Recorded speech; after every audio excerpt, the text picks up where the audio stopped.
talaga magdusa kayo. Sinabi ko sa iyo, I've never been serious as I can ever be in my life. Huwag kayong magkamali talaga. Ito, habulin ko kayo hanggang preso. Malalaki ho ang parusa ng graft and corruption. Huminto kayo at huwag ninyong pahirapan ang Pilipino, not the government. Kayo yung walang service, mahirap dito, kasi hindi sila makapagtrabaho, walang tower, marami kayong hinihingi, any permit for that matter. Mga sa local conversion, a delay of 200 days is totally unacceptable to me. I've been a prosecutor sa Tanod Bayan noon, wala pa yung ombudsman. At yan ang gusto ko talaga.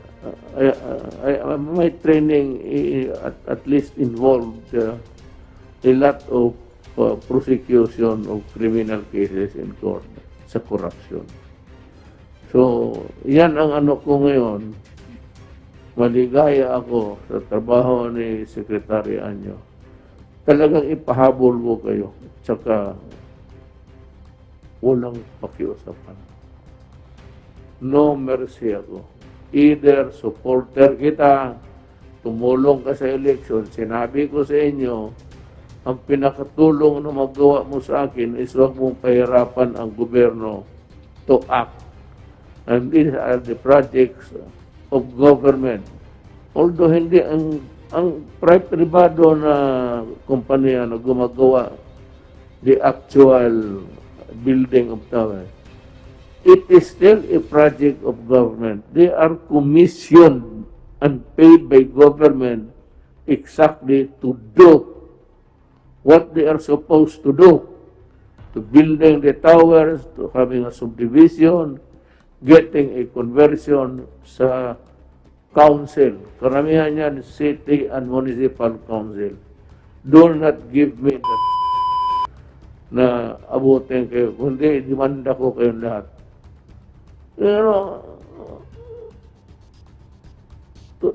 Schedule sa, by the time it reaches your table, the vice mayor should table it the following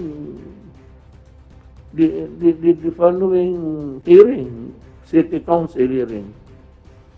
And after that, what is your objection? Wala naman kayong objection dyan. Cancer na, wala. Ako nga sabi ko, malapit ako. Tanungin mo yung dito, rito. Malapit ako sa tower. Nakikita ko yung pula na parang blinker. Kaya ko talaga, huwag kayong magkakamali. Itong PhilHealth, sabi ko, yayariin ko kayo. Maniwala kayo. Yung mga inosente naman, wala kayong dapat yan. Tahimik lang kayo at continue working. Pero yung ngayon ito, nakalusot kayo sa ibang maybe presidente. O dito sa akin, sad-sad talaga kayo. Maniwala. And with the help of mga cabinet members ko, hindi ko na lang ipagyabang. But these are people also, simple lang. Why? Why are they really helping me to get rid of you? Kung maaari lang patayin ka, alam mo bakit? Because simply, they love their country. Kung wala yung trabaho namin dito sa Pilipino, wala, it has no meaning. For the fact that they are here because they want to help the country. Ilan naman ang sildo nito? Si Secretary Lopez could go to the private sector, they can get paid 10 times the salary he's getting. Gano'n rin si General Galvez, si General Anyo. Makahanap na sila, magnegosyo sila. Tutubo pa yung pera nila. But the fact is that they are also sacrificing. Ilan naman sweldo nila? Papasoktan kayo, bilyon-milyon kami dito. Pinakababa ako, Presidente. You know, totoo. How much? It's 194. Kukumute pa ako Davao, Manila. 2 asawa. So, totoo man yan. So, alam man ninyo, noong nagkampanya ako, I was very honest with you. I said I have 2 wives. So when you have 2 wives, you have 2 families. Paano? Hindi wala. Talagang yung isa naman, so may anak ako puro noon. Kasalanan ko ba yan? Sabi ko nung kampanya, I told you everything. Lahat na medyo hindi maganda sa pagkatao ko, niwas-was ko na. Pati yung pagsalita ko, sabi ako.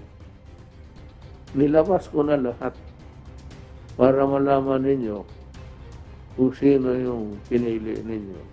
So with that explanation, I would say,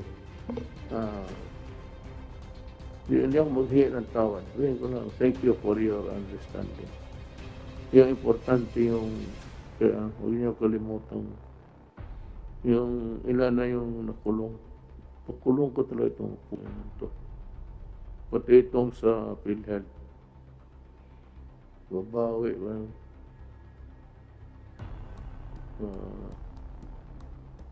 Kasali na ako kasi kung petition, if the ombudsman will summon you, kasi 3 sila eh. Hindi ka makasabi hindi. Kasi I think the ombudsman will be pissed off. He will just be dismissed for refusing to obey the order. Yeah, that is how the power ng ombudsman.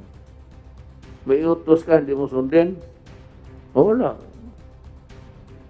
Alis ka. Then sa COA, I will get the true figures. Kasali ang COA. So 3 yan sila. Justice Department. Okay. Secretary. But they are represented by, hindi naman sila mismo eh. May mga tao sila. I think, umpisa na ba sila? And you have Bongo, Senator Bongo, Rosy Crusader. Sinabi ko, Bong, huwag ka mag-ano. Basket, kaibigan mo, kaibigan natin.